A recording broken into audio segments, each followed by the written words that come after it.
Feel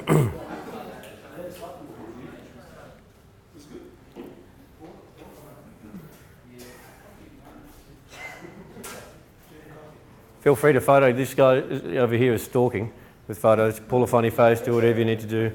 Flex a bicep, I don't mind.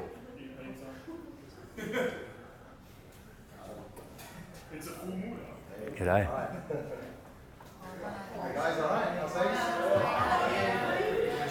I'm Dave. Nice to finally meet you. Thank you for having me. Am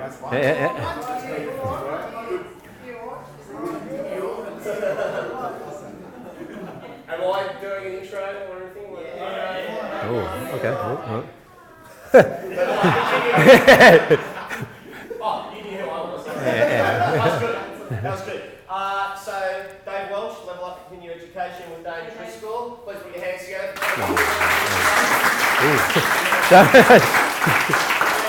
I'd rather you hold that to the end to see if it's that good at the end, so that'll be great. Me and Dave have been conversating for a few months now. I have been out to Norwest doing a little bit of work with their team too, but they've got some very, very insightful stuff for PTs that are looking to get stronger and better, and I know we all are.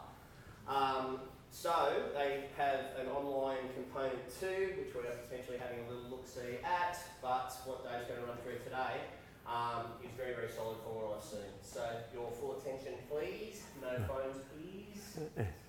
All yours. Thank you. Listen, first of all, let me say thank you so much for everybody giving me your time this afternoon. I'll be honest, at about 4 o'clock this morning, I did wake up nervous as hell. And I'll be honest, the main reason being is that I'm talking to my peers. I'm talking to other people that were outside the walls of Fitness West, where I have developed a small reputation. So to stand here in front of all of you guys and have an opportunity to pass on some of my wisdom and what I believe is true to customer service and what I believe is true to developing, as you can see the name of this presentation, what money can't buy, a good reputation. You can have a reputation, but it doesn't necessarily mean it's a good one. So I'll go through this nice and easy with you. I want it to be interactive. I want people to talk. I want everybody to add a story if they can. I will make you do stupid things and funny things throughout this, because if I start to see if I'm losing people's attention, you'll see what I mean by stupid and funny things. All right, so jumping on, it's a little 5 minutes of me. So as you can see here, first, I'm a husband. Thankfully, I still am a husband after doing this job for almost 10 years, and most of you know. I'm a father, a PT, and it sounds really cool, but it just means I'm the director of Level Up. I'm a husband. I have been married now 14 years. I've been with my wife for just under 20 years. She's everything. The best way I could probably describe her, and as my wife says, you might be the head of the family, but I'm the neck, and she turns the head in whichever direction it needs to go. So that's the best way I can sometimes describe my wife. Dave knows my wife as well, quite well. I'm a father. I have an 11-year-old daughter by the name of Sophia, who's in year 6, so I feel quite old now because I have a daughter that's at the end of primary school. And I have a son, Rafi, and he's 8 years old as well. So you'll kind of see a little bit what I'm talking about here, about also giving back. And that's a lot that I talk about, and that's a lot what I believe helps to develop that reputation. I was very fortunate. I've been a personal trainer now here for this is coming up my 10th year now. Very lucky in 2010.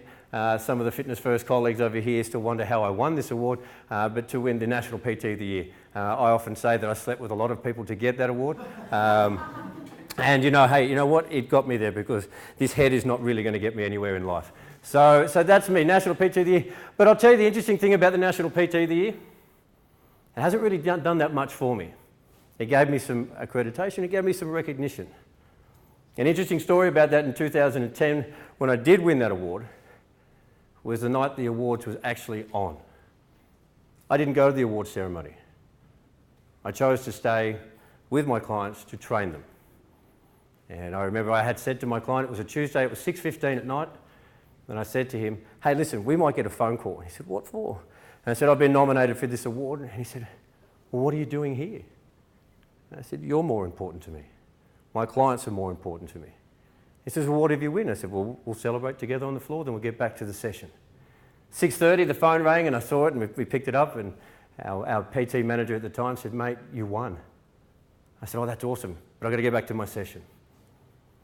So that's what I mean about that reputation. I was more interested in what my clients were going to do for my business and my reputation instead of the award. It was embarrassing enough because for about the next 5 minutes my client ran around saying that my trainer is the best in Australia. I'm not the best in Australia, and I don't know how you could ever measure that.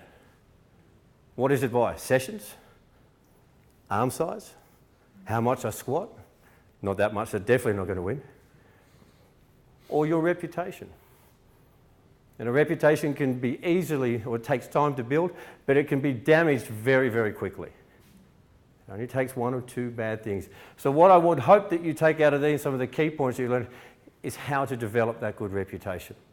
How to be that go-to person in your gym.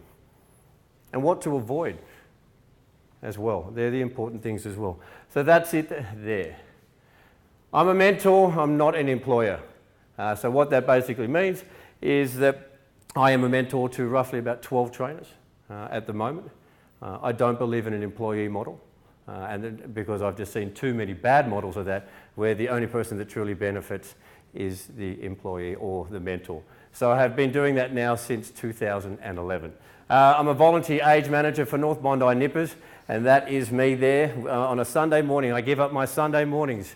I've done so for the last 7 years. And the main reason was because when I first got down there, and the under sixes for my daughter at North Bondi, and they turned around and said, does anyone here have their bronze medallion? And my wife made me and goes, you know you do. I got my bronze and silver. And I said, listen, why don't I put my hand up.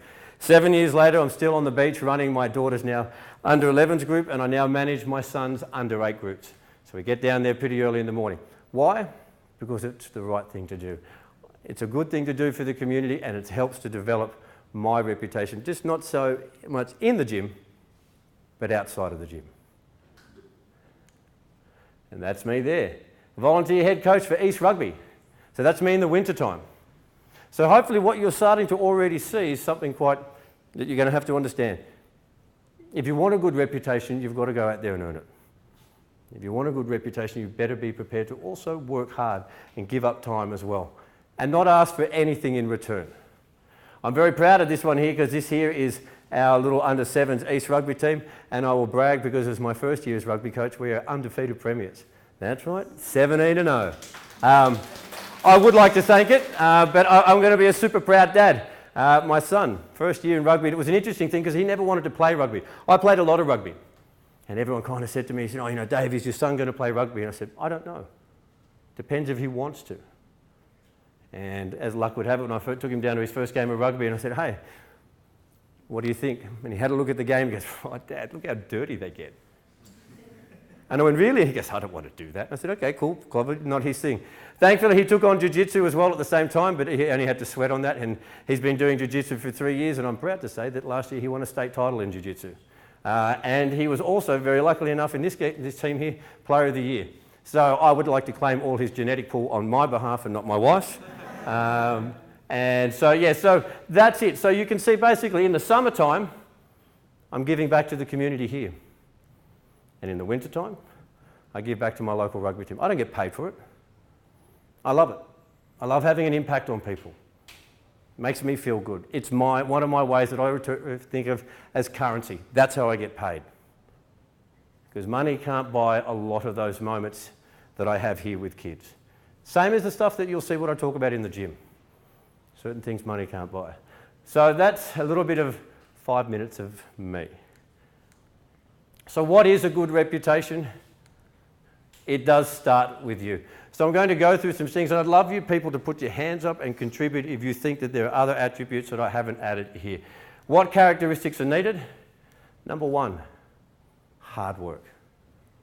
How many people in here at the moment think they work hard? Put your hands up. Right. Not a lot of you. How many people want to be a successful personal trainer?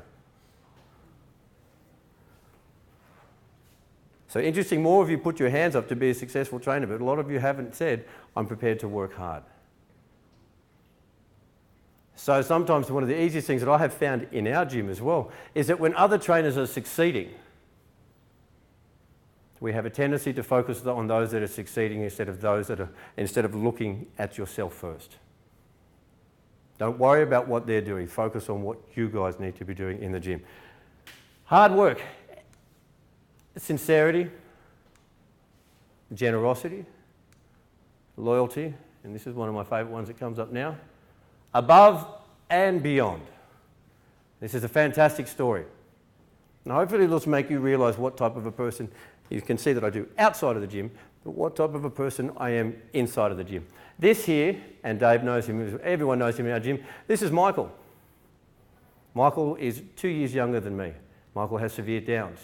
Michael cannot talk. Michael cannot speak.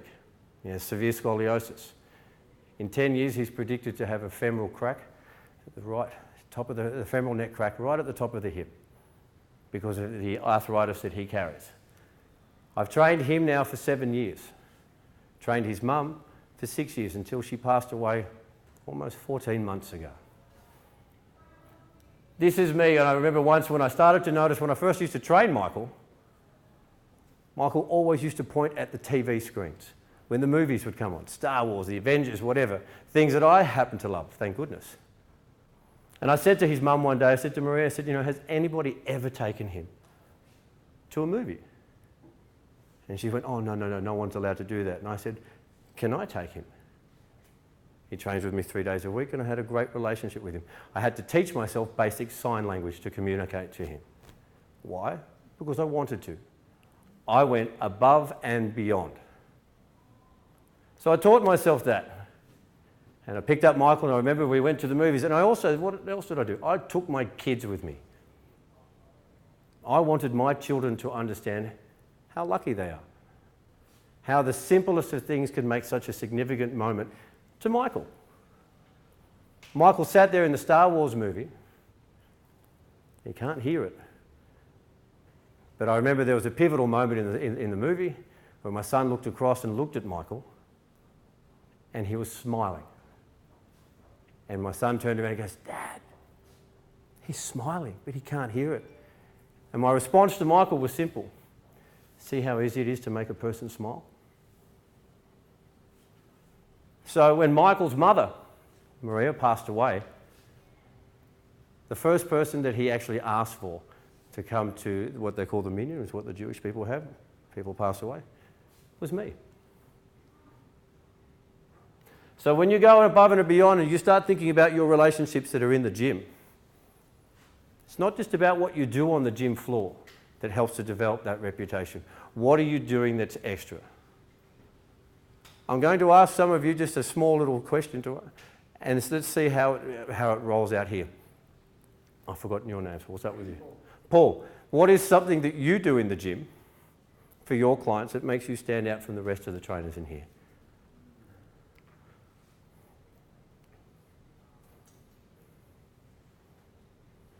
I think that I like to see things from their point of view. Yep.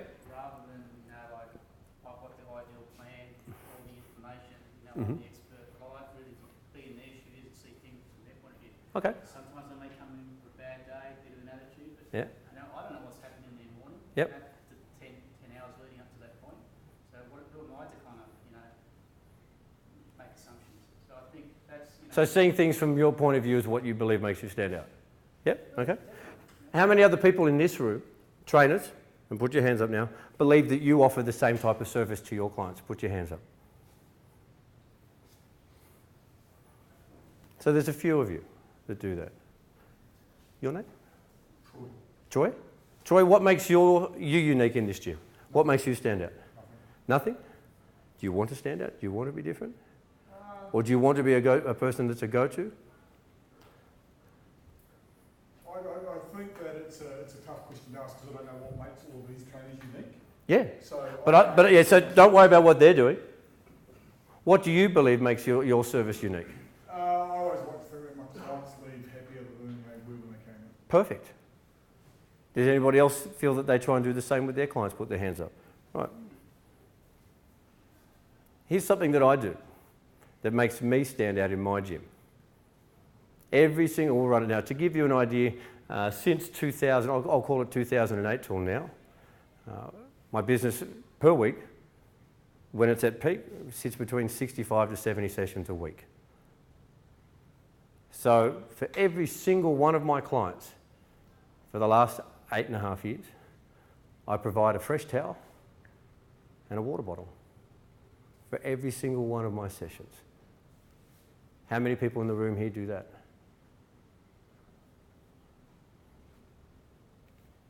Above and beyond. Customer service. Sometimes the most obvious things to fix are sitting right there in front of you. We look for big things. We look for the great things, and I'm not dismissing what you guys are doing, because what that means is you're offering a great service. But sometimes to stand out, make yourself unique. And my clients have had it when they go and train with other people. The first thing they come back and say, they didn't give me my towel. Where was my water bottle? It just makes me a little bit different. And in terms of customer service, it is the small things done right over and over again that will have consistency and will bring people back over and over again. Long-term clients. Anything else that you would like to add? Mark, what else do you think? I'll ask you. What else are other great characteristics? Approachability is something that we do try to convey here.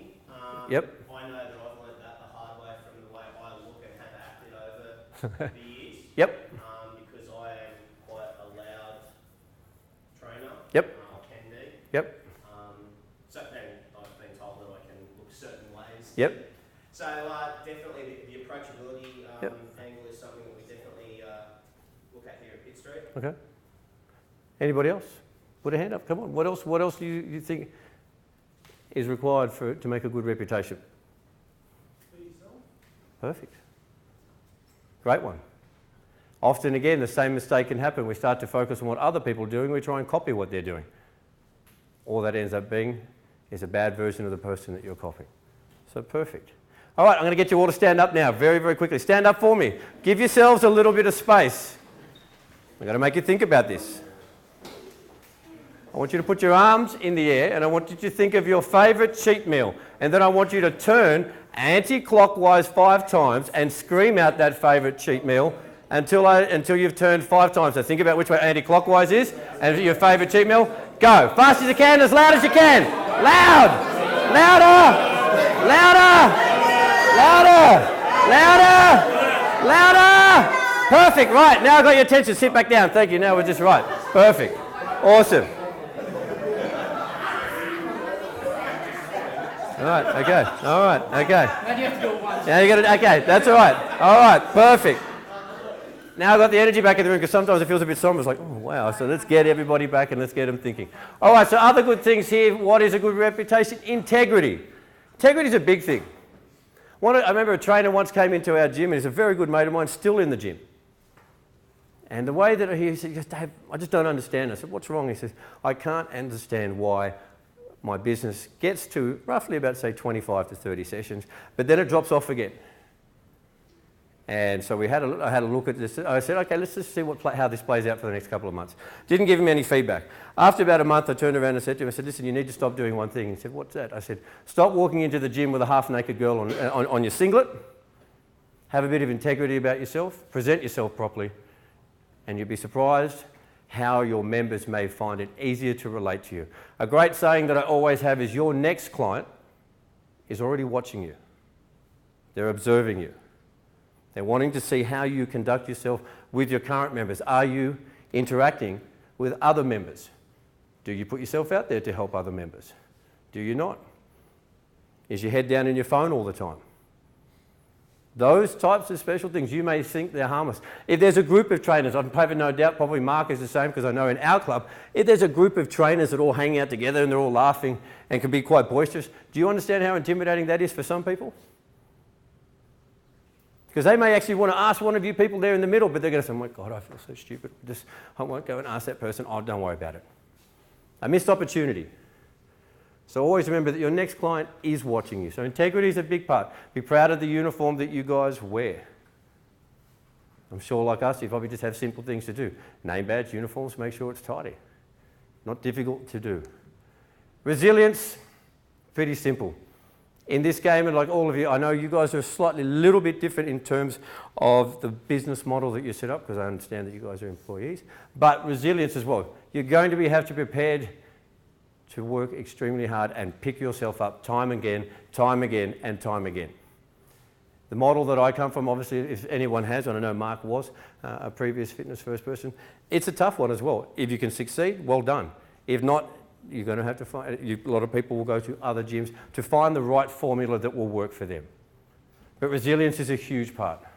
You must be able to pick yourself back up and go again.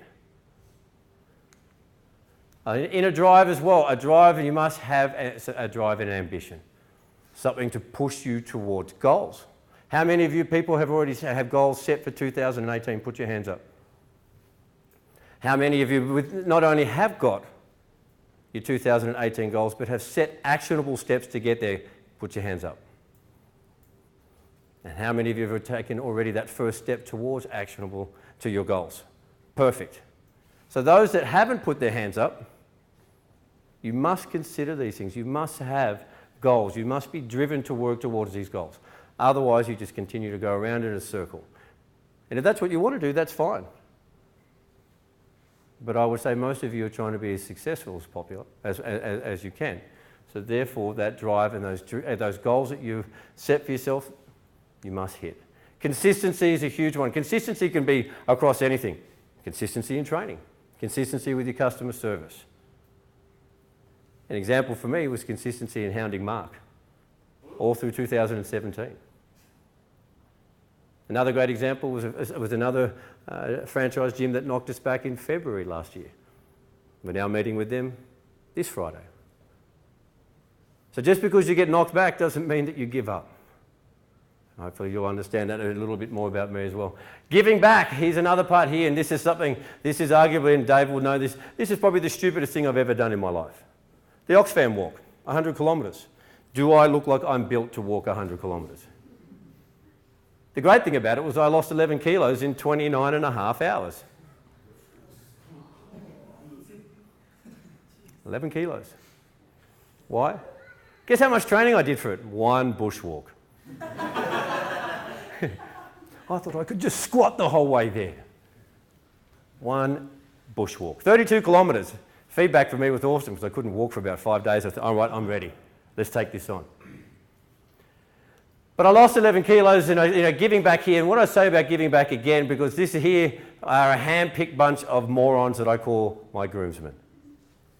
We chose each other for a couple of reasons. Number one, we chose each other because we knew each other back to front. We knew, most importantly, that there was no quit in any of us, or we were soon going to find that out. We gave back because our team raised just under $12,000. And when we understood what that gave to the developing countries, water, irrigation systems, farming, school uniforms, education, that was awesome.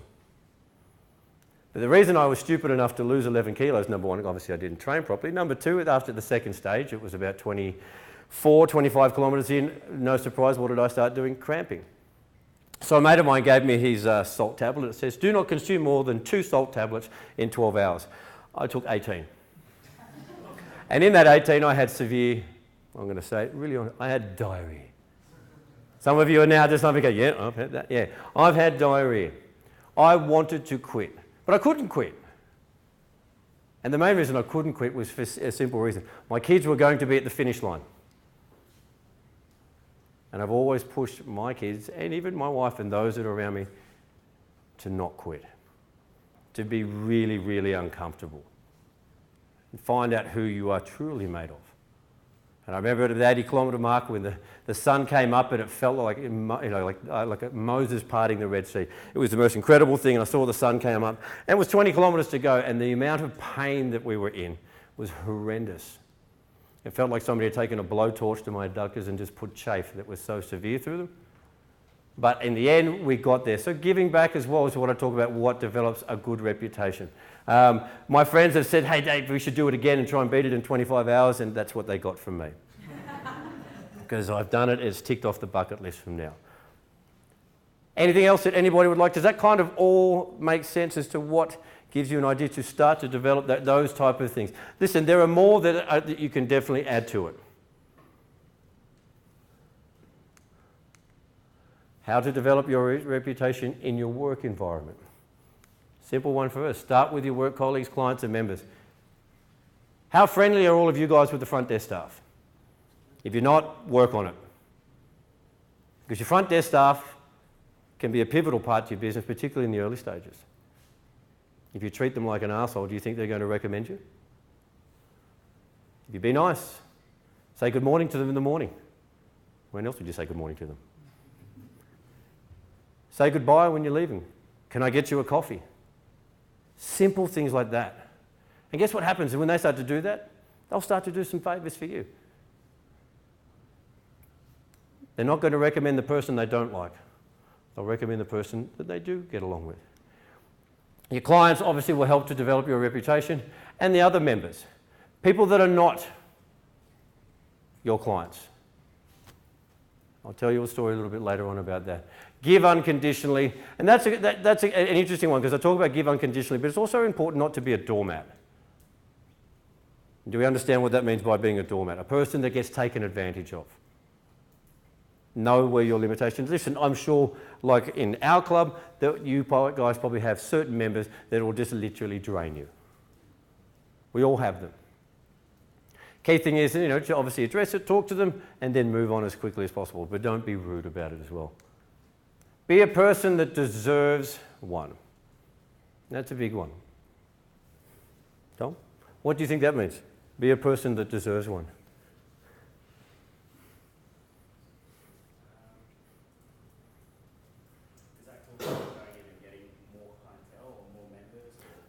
To develop a good reputation, be a person that deserves one.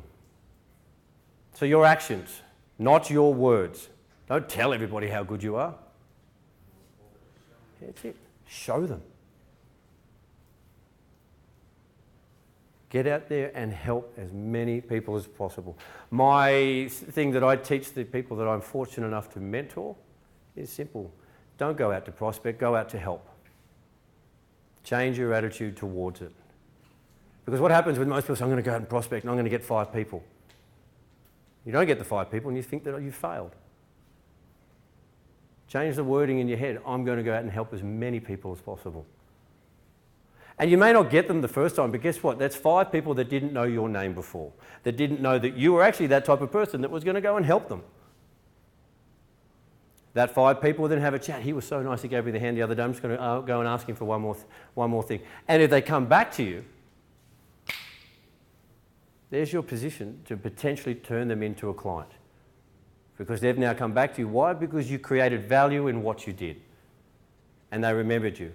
Amongst the other 25 other trainers that maybe didn't go and say hello to them.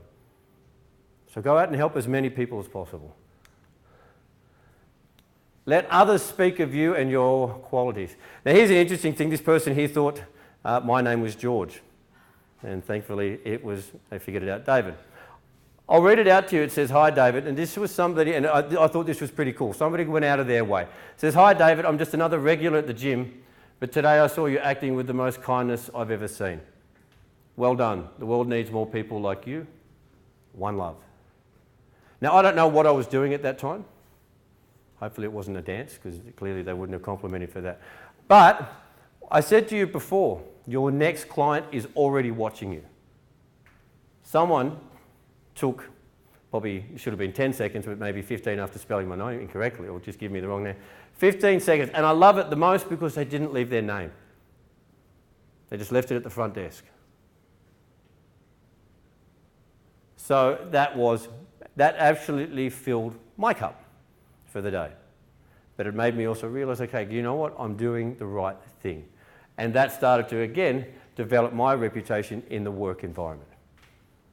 Get you to stand up again. Let's stand up again. Give yourself some space.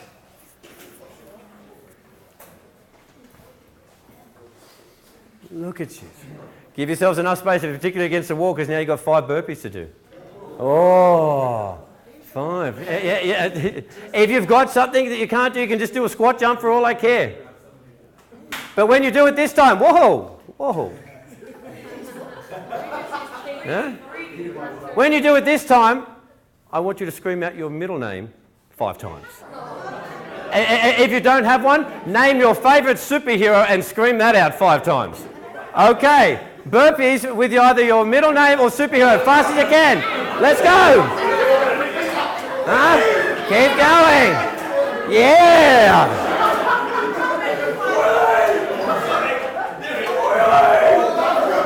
Wow, okay. Okay, fantastic.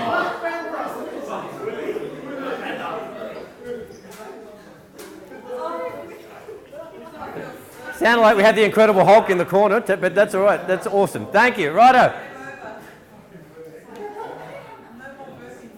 So this here is just some images of giving back. So this is something that Level Up now does, is giving back. We have an induction class that runs obviously through Fitness First at the moment. We run them once a month and we give an award to people that end up being the standout student of the class, and they come along and attend our course. So to give you an idea about our course, I'll run you through it. The Level Up course is the first of its kind in Australia. It's under Fitness Australia, not Fitness First. So it's the first also of its kind because it took me 3.5 years to put together. So to give you an idea, when I talked before about hard work, so you could imagine 3.5 years ago, you take that back to 2014. I mentioned to you before that I was running a business of 65 to 70 sessions. You also know, thanks to these PowerPoint slides, that I give up my time to coach and to volunteer. So when I went, I had the idea because I went to a particular course. It was a Sports Dietitians Association course, and the idea popped in my head that I honestly thought, wait, hang on a sec. I believe there's truly not enough good education out there. What I also had to look at next was that a lot of the trainers here within Australia had a tendency, and like they should, to follow a lot of the overseas people. The Poliquins, the Mike Israetels, Brad Schoenfelds, Alan Aragons, and all those guys. And so they should, because these guys are highly qualified people. But I also believe that Australia had some of its own best homegrown talent. So whilst running that business and doing all that, I drove around Sydney for 6 months to interview 150 trainers. And I wanted data. I wanted to collect data to find out what it was that people felt was missing in terms of education. 10 subjects came up: business development, customer service, fundamentals of resistance training, fundamentals of program design, strength training for general population, anaerobic and aerobic training, working with allied health professionals in nutrition, rehab, pre and postnatal, and training the female client effectively and compassionately. So from there, I went with the idea to our national PT at the time and said, I have an idea for this, and I went to Fitness Australia, and they basically said, do you understand how difficult that's going to be? I said, yep. And they said, because in Fitness Australia, to have one person accredited can be difficult. But I had 10. I handpicked who I wanted. The Tony Batagis, which I'm sure some of you have heard of before or have done some of his course. My business development is presenter is a guy by the name of Cato Rutherford. Anybody ever here been to the Lift Performance Centre in Sydney's Redfern? Put your hands up. I have. It's a fantastic gym. Those that have been there will understand what it's like. Cato is a former 2AR commando and is now currently working with the South Sydney Rabbitohs as part of their S&C, and is also the high performance manager of the Special Forces on the east coast of Australia. So Tony Batagi, everybody knows. Amir Fazeli, my strength presenter. Does anyone know who Amir is? You may want to look him up. Amir Fazeli owns 4 gyms. Former world record holder in the IPF. So IPF means what? He is rigorously drug tested. At 82.4 kilos, he pulled a deadlift of 317.5. He's got a double degree with a Masters in Sports Performance. Training the female client effectively and compassionately is the 2012 Fitness Australia's PT of the Year, Nadia Norman. Now, Nadia Norman presents on an international level. She's incredible at what she does. Fundamentals of program design is the current strength and conditioning coach for the West Tigers. Working with allied health professionals in nutrition is one of our female stars, Peta Carriage. Pete has just spent the weekend with the Australian men's and women's ARU 7s. She also oversees the Waratahs, the Manly Sea Eagles and the Roosters. So when I put this course together, I was looking for what first? Reputations, good people. It took me almost 18 months to get it accredited, which you'll see in a sec, so we'll go through it here. How to develop your reputation beyond the wall of your gym. Build relationships with like-minded trainers, allied health professionals, and find a mentor. How many people in this room at the moment have a team of allied health professionals they work with? So that'll mean physios, massage therapists, dietitians, that. How many of you guys currently work with any of those people? Hands up. Right, more importantly, how many don't? Is there a reason? Is it you don't know any, or? Yeah, I Yep. don't really know any in Sydney. I know Okay. a physio that I would refer people to. Yep. If I say to them, I think I need to see a physio. But Yep. no, I don't really know anyone. Okay, so to develop my reputation, I basically went and knocked on the door of physios, chiros, and all these types of people because I wanted to introduce myself. I wanted to say, hey, listen, I want to work with you people. I want to understand, because what I do understand is this, my scope of practice. I know what I can do and I know what I can't do. And one of the interesting things about this, and this is a really important thing to remember here, in terms of nutrition, most trainers think we know a lot. But in our course, it's the second most failed subject. Yet everybody is happy, you know, a lot of trainers, I count macros, I do all these types of things. Most of you are basing your nutrition plans on your own experiences. Dave Driscoll over here is one of our presenters on fundamentals of resistance training. He's a former strength and conditioning coach for the Sydney Kings, and he's a sports dietitian. Dave, how many clinical hours do you need to do to be a qualified dietitian before? 12 weeks full time. Here we go. 12 weeks full time, and that's in clinical. That's after 4 years of uni. Yeah, 4 years of uni. So what I'm talking about is if you don't know allied health professionals, get yourselves out there. Be uncomfortable. Google it. It's not that hard. You've probably got great physios around you here. Probably got great dietitians. I know of many that are around here. Get out there and start meeting some of these people. I think the struggle is not just finding physios, but finding good ones. 100%. And that's like, I know for me personally, like I've sent clients to a physio before, and I've myself personally been incorrectly diagnosed Mm-hmm. and had clients not treated properly. So then, yeah, I find that's the biggest struggle in like how do you even, where do you go? A good statement, and I'll tell you an interesting story. So this here, it kind of works out well. This is Tony Battaglia when he launched his Facebook book, and you can only just see it in 2013. Tony rang me and said, hey Dave, we'd like you to be the first person that we interview for the Facebook page. Now that meant the world to me, because it meant that I was starting to be respected amongst my peers. Now, to go on what you were saying there, an interesting story about that is I once had a client of mine, an associate professor of dermatology and head of Vinnie's, vascular surgeon. And I saw a little comment on a Facebook page, which is a Rose Bay community page, which is where I live, and somebody had asked the question, where do I find, who's the best vascular surgeon? And a lot of people had recommended all different types of people, and I noticed that there was one particular name that just always seemed to pop up. I asked my client, head of Vinnie's, dermatology, vascular surgeon for 25 years. I said, what do you think of this particular person as a surgeon? And he said, I wouldn't let him operate on my dog.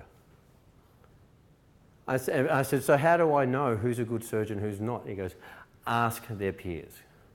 So sometimes if you're struggling to find a good physio, have a chat to other physios. Who are good physios in knees? Who are good physios in elbows? When it comes to surgeries as well, I'll often know some of the surgeons. I've had 2 pec tears. Both of them have been under the knife. I was lucky to be referred to by one of my presenters, Mark Perko. The one that you may know of that he did was Sonny Bill Williams. He works with the ARU as well. So when you're talking about, and I do get it, and sometimes it can be a hit and miss thing with allied health professionals, but if you start to see a good result, or ask around, ask other trainers, ask Mark, ask Alex, ask these people. If not, hey, get in contact with me. I'll happily refer you the right type of people within this area. Educate and upskill yourself to how to develop your obviously beyond the wall, and step out of your comfort zone. Here I am today, and there's me in October, Virgin Norwest. Super uncomfortable, but I loved it. I like to be uncomfortable. It tests me. There is a gentleman by the name here, I just cannot see. He's got his head turned to me. Now he was an interesting one because when I did the presentation, and it was a similar one to what I'm doing today, he introduced himself and he was roughly about 25, 30 years. Mark, do you know who it is? Yeah, you were saying it, Mal? Mel. Yeah. That's it, there. So you know what Mal's like. When I started the presentation, he was like this. And he just had this angry look in his, and he's like, what's this kid going to tell me? And I thought to myself, great. Everybody else was kind of engaging. They were smiling, they were nodding their heads. My job was to win Mal over. So So I started talking. After 10 minutes, Mal went from this to this. And he went from that, and he started to nudge some of the people that were next to him. You listen to this. At the first break, he came up to me and he shook my hand. He goes, yeah, it's all right. I said, what is? And I said, have I got you? He goes, was it that obvious? And I went, yes, it was. He made me feel uncomfortable, but I love it. Sometimes in life, you just, with anything, you have to be prepared to feel really uncomfortable if you want to succeed or if you want to have that reputation. The other thing, how to develop your reputation beyond the wall of your gym, it argues to say you better have a successful business. I'd like to think, between 65 to 70 sessions, which if some of you have read Malcolm Gladwell's book, The 10,000 Steps, that roughly gives me about 26,000 PT sessions that I've done. But does that mean that I know everything? Absolutely not. I'm still learning every single day. What can damage a good reputation? Get you guys to stand up again. You're starting to look a little bit. Mark, you can choose the exercise this time. Choose an exercise. Huh?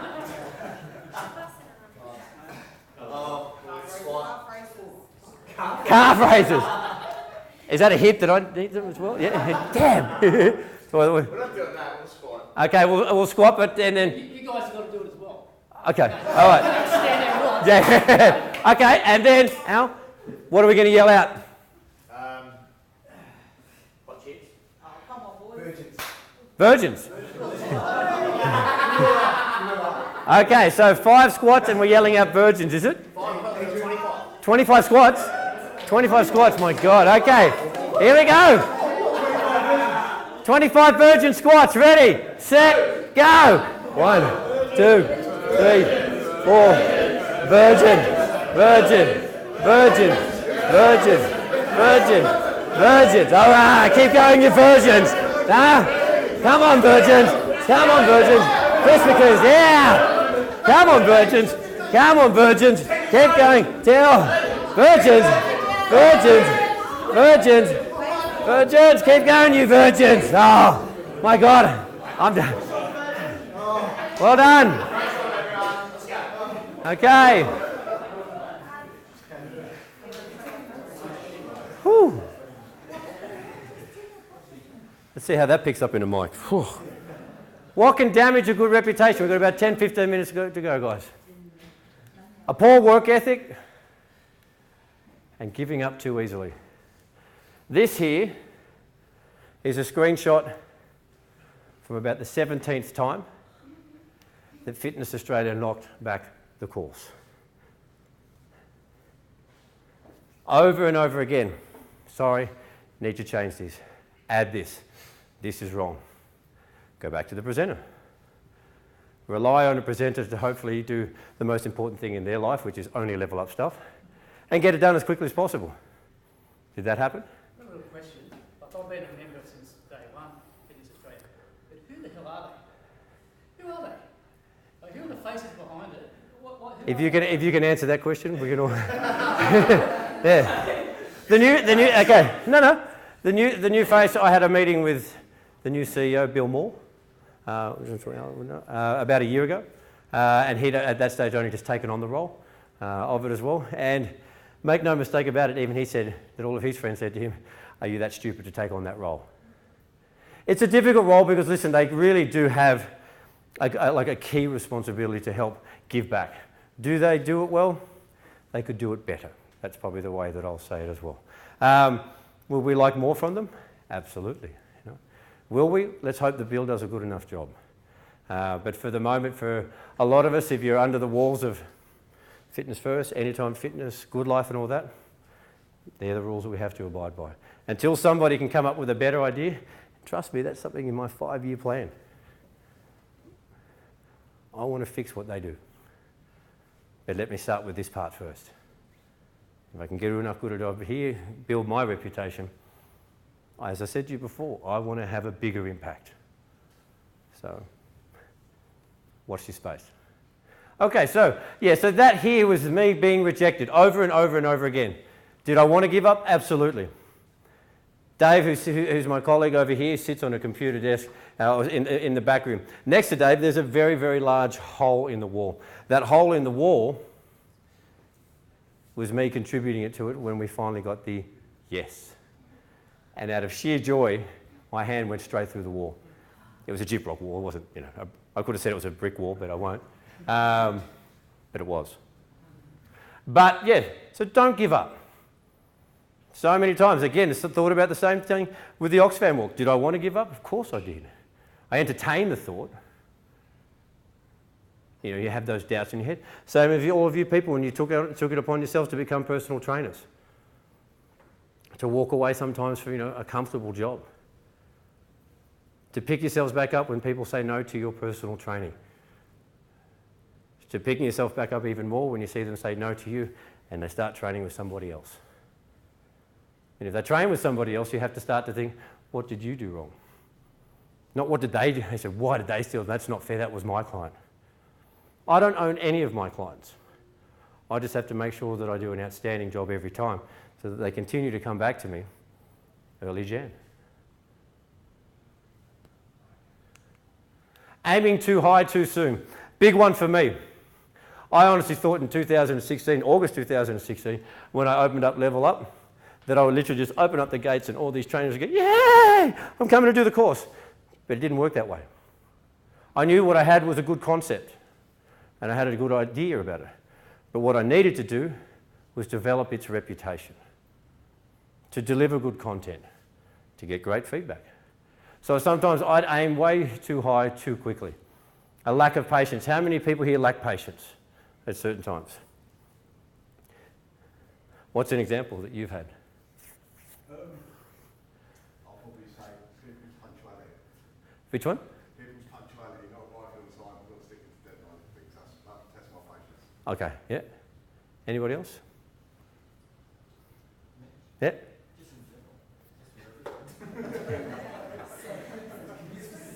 New father, Dave. Sorry? New father? Ah. Ah. All the parents. How old? Congratulations, you got through the first phase. Yeah. How's it been? Awesome. Boy or girl? Boy. Name? Awesome. How's the wife going? Yeah? Okay, awesome. That's the important thing to sometimes ask as well. How's the wife going? A lack of patience. A big one. A sense of entitlement. Hate it. People that think they're above. One of the things that I have enjoyed as well is, and I have a business mentor, you'll see a photograph of him later. And the one thing that I remember when I first started putting this course together, he said, you have to also remember, Dave, now, your other 9 presenters are all watching you. They're watching what you do. So when I talk to them, I don't talk to them at their boss because I am lucky enough to call them work colleagues. My job at Level Up, it just means, listen, am I the boss? No. I always just say, I just have more responsibility than you. I don't like the sense of entitlement. I don't like a hierarchy system. Speaking poorly of others. Didn't really want to say too much about Fitness Australia. You see it quite here often. Funnily enough, I was going to point somebody out, but I don't know actually who it is in this gym. Dave and I ran an ad a couple of years ago for Level Up, and it was one of the most ridiculous photographs you've ever seen. And it was just this photoshopped picture of me. And as I said to you before, I'm a terrible squatter, so I only had, I think it was 1 or 2 plates aside. Yes, 100 kilos on my back. And then we photoshopped it. And it made it look like, there was 10 each side. And it was designed to grab people's attention, but there was somebody in this room that commented on how poor my squat looked. And I thought that's an interesting thing. And I get it, because listen, I understand you open yourself up to ridicule when you do those types of things. I wonder if the trainer is still in here, and I wonder if they know who I'm talking about. I won't say it, but I just thought that was an interesting thing that you would speak along that way. Try not to speak poorly of others. It says more about you than it does about the person that you're talking of. I get it in our industry as well, because sometimes we see some of the most craziest things in this gym. There's all those funny Facebook pages that have all those some pretty outlandish exercises out there as well. But what I would say sometimes to those is, hey, instead of judging, go and ask. Help. where you can. And what else can damage? Shortcuts. There are no shortcuts, because if there wasn't the Oxfam walk, I would have found it. And I would have taken, no, I wouldn't have. But no shortcuts to the road to success. You've just got to be prepared to get in there and grind and work hard. The benefits of a good reputation, it is a fantastic marketing strategy. You can use it, you can leverage. Something that helped me with that reputation is that award. That's where I will use it for marketing. This here is just a photograph of our first class, 2016. It can be inspirational. Here it is, my little award. I talked about a little bit before about attention to detail. The most fantastic thing about Fitness First giving me this award was they spelt my last name wrong. Thank you. Now my son just uses it most of the time just to curl with and do things like that with. But having a good reputation, it can be inspirational, and hopefully I've passed some of that on to you guys today to get an idea of what it takes. Others will want to work with you if you have a great reputation. If I didn't have a good reputation, I don't believe truly that I would have been able to get the presenters that we have. I can announce it today because we're also very, very excited as well that we have landed our first international presenter for Level Up. A guy by the name of, let's see how many of you know him, Dan Baker. Dan Baker is the head of Dan Baker Strength. Dan Baker also ranks in the top 30 sports scientists on the planet. He's a former head coach or strength and condition coach for the Brisbane Broncos. Spends most of his time now travelling around the world. And we've landed him for our first 2-day workshop. And we've got one other that is a very big international presenter for nutrition who I won't announce yet. And we're that close to getting him as well.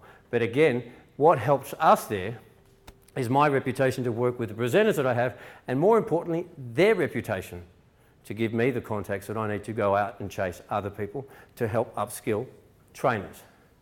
It is a competitive advantage and it builds resiliency to non-supporters. So having a good reputation, what I mean by that is even though you may not have somebody that thinks kindly of you, your reputation will outdo what they say about you. More benefits. Ha! Oh, this is the one I added only in last night. So the benefits of a good reputation. This gentleman here on the left, I was not allowed to send a photograph. I sent a photograph to his personal trainer back in the UK. I got an email from his personal trainer. This is Brian. I'm very grateful that I met Brian, as you can see by that cheesy smile. And the reason I'm grateful to meet Brian because my reputation was overseas. There's a gym in the UK called W10, and they are a high-level PT studio only. Brian, for the last 7 years, has been the managing director for U2. Prior to that, he was a managing director for Metallica. He was a referral from the UK because there's some trainers that I knew that used to live in Sydney and shot me an email saying, hey Dave, are you going to be around over the Christmas period? We've got a guy that actually wants to train with you. The best thing about it now is when Brian said, he goes, oh Dave, he's got this big, he's from Colorado, but he lives in the UK now, and he's now the head of Universal Music. He turned around and said, he goes, oh Dave, you know what the best thing about this is now? He goes, what? Whatever concert you want to go to. And I said, mate, how big are your concert contacts? And he goes, the Rolling Stones, this and that. I said, so awesome. So the first thing I said, do you have Taylor Swift? And he goes, you want to see Taylor Swift? I said, I don't, but my daughter loves her. So that reputation has put me in a position now where I can look like the man in front of my daughter. And look at us go. But that reputation takes time. That's Aaron Zimmerman, one of our presenters with the West Tigers. That's Peter Carriage, the sports dietitian. And that's our strength presenter, Amir Fazeli. These are the benefits of having a good reputation, to work with these people, to be referred these types of clients. And the great thing is when he was here, I made sure that everything that Brian wanted, I gave to him. Brian was looking for an outdoor pool. I had a contact that was managing Boy Charlton Pool, set up some passes for him. Brian wanted, people know what an ART practitioner is? They're called active release technique. Similar to physios and massage therapists, a little bit more invasive. He said, Dave, do you know any good ART practitioners? Cato Rutherford, one of our presenters, is an ART practitioner. Referred him on to there. His fiance was looking for a place to just do basic spin classes. Sent them down to Flow Athletic there. I know the director from Flow Athletic, sent him down there. So I made sure I went, like I pointed out before, above and beyond. And I'm fortunate, I would have done it anyway, because I wasn't looking for anything in return, except Taylor Swift tickets. But in return, I've got a fantastic reputation. He went back to the UK. I got a great email from the gym saying, thank you so much. And in luck, he came here because he's a big man. He was about 290 pounds. He refers to it. When he left, he was 272. Now, I'd like to think that I did all that, but I didn't. But we just created some consistency, but his gym was happy. And guess what that means? Do you think they'll refer me again when he comes back here? Well, even more so, they don't have to refer because he's got my details now. But more importantly as well, when other colleagues of his and people fly into Sydney and say, hey, can you find me a good trainer? I'm going to get named. How lucky am I? So these are the people here, some of the people that I have get to mentor. Not the biggest fan of the whole selfie thing over here, but hey, that's what Nick likes to do. This is Susie Natal. Susie was one of my apprentices from before. Susie is now presenting at Philex this year. This is Bree, my little buddy Bree. Interesting thing about Bree is when Bree came to me as a personal trainer, when she started 7 years ago, Bree didn't look like the stereotypical personal trainer, if there is one out there. She didn't have abs. She was short, or as I like to refer to, she looked like an Oompa Loompa for Charlie and the Chocolate Factory. And she happened to work in, I would argue, one of the most intimidating gyms in Sydney in terms of body image conscious, our gym, Bondi Platinum. And I'll admit, some parts of it make it very superficial. So she came in here and I said, but where you'll get them, Bree, is through your customer service, is being a good person. Bree now is part of the IPF team. Bree has represented Australia twice in powerlifting. She pulls a deadlift of about 165. She weighs 63 kilos. She squats about 150 and she benches about 85, 90. She has found her own niche and I got to be a small part of that. What I do love as well is when it comes to comps and things like that, when Bree lost her father, I get to be the person that she'll call just for a touch base, just for some guidance.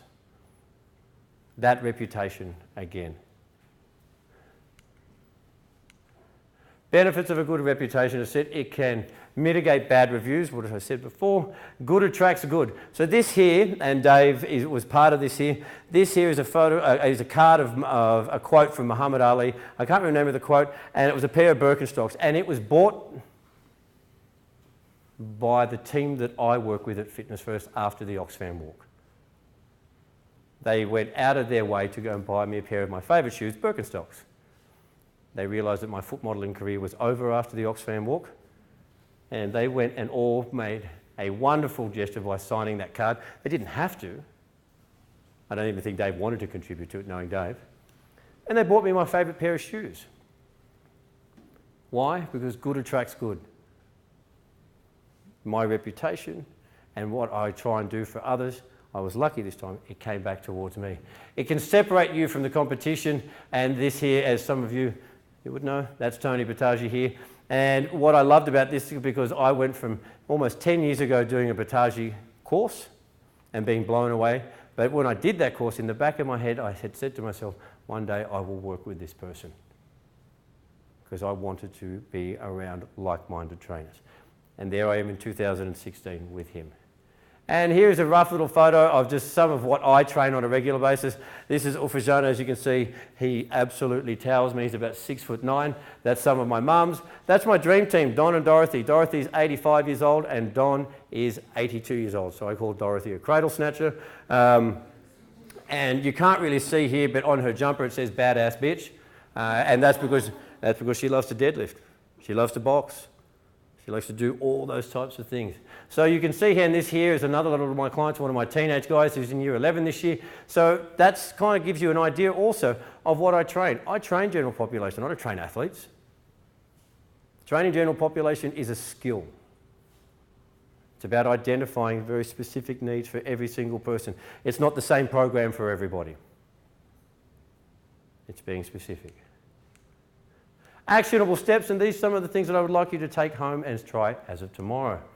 3 things to start tomorrow. Number 1, be off your phone when on the floor. So when the third one comes up, I want you to all get out your phone and take a screenshot of these, and you guys will be accountable to this, and then you can report back to Mark about this as well. Be off your phone when on the floor. Don't be like this. Look up, see who you can help. Look to help as many members as possible.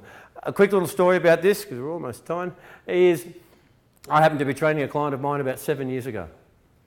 and I could see that there was an elderly couple on a leg extension machine and they had absolutely no idea how to work it. I said to my client, can you give me 10 seconds? I ran over, could see that they were arguing with each other because he said he knew how to use it, she argued that he didn't, and basically she was right, he was wrong. I set it up for them and I walked off. At the end of my session, they came over to me and said, oh, do you mind if we have a chat to you for a second? I said, absolutely, how can I help you? And she said, we have a daughter that has been looking for a trainer for a while. We would like you to be her trainer. She trained with me for 5 years, 4 days a week. For me, that's $400 a week. All I needed to do was have my head up and look for opportunities to help people. Now, if I didn't get anything from it, that's okay as well, because I just knew that I'd helped out a member. But I was fortunate that time to get a client from it. And the last one here, a SWOT analysis. Who's ever done a SWOT analysis before? Great, all of you, stand up and let's get a photo of this I'm going to give you, because I want you guys to get a photo of this, because these are some of the things that you need to start focusing on as soon as you walk out of here. That person down the bottom here, that's my business mentor. He's somebody that I catch up with weekly. He grills me weekly.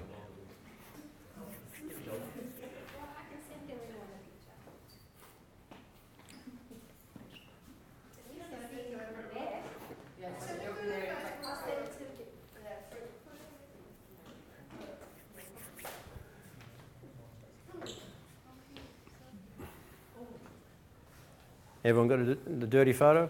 Okay? Oh, no, sorry. Nope. Almost there, guys. 3 things you can work on each week.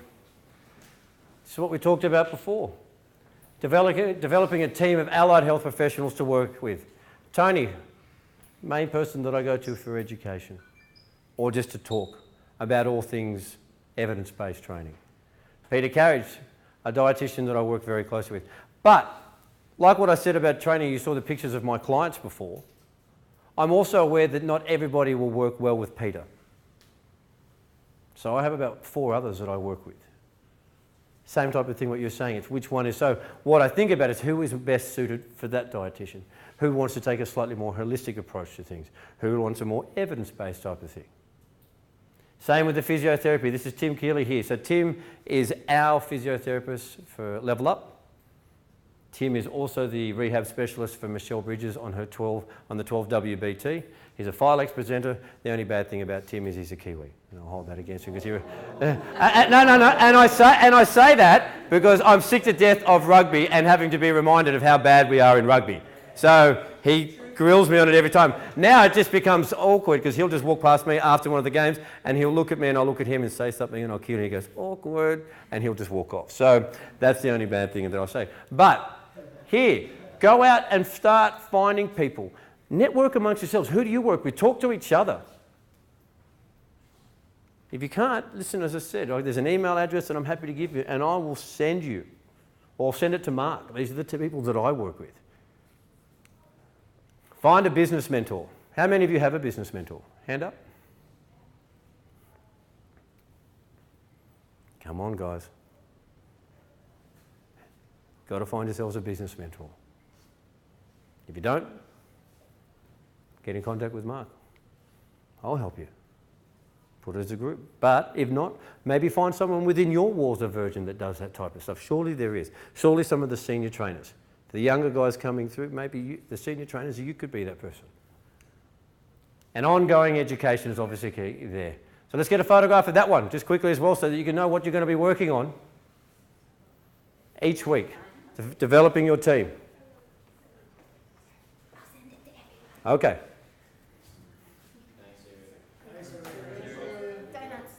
There you go, okay. Team leader, got it. All right. In summary, sum it up quickly now. Let your body of work be your voice. Be patient and show resilience in what you do. Be consistent in all aspects of your life, not just about in the gym. Be a good dad. Be a good husband. Be consistent at that. Are you always going to be perfect? No. No such thing as perfect. You strive for perfection, you'll always fail. Give unconditionally, build relationships, be uncomfortable, and this is a photograph from our last class that we ran in July.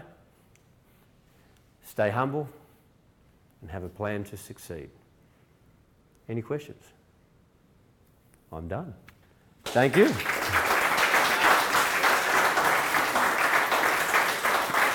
Awesome. No questions? Anything wants to ask? Okay. Thank you.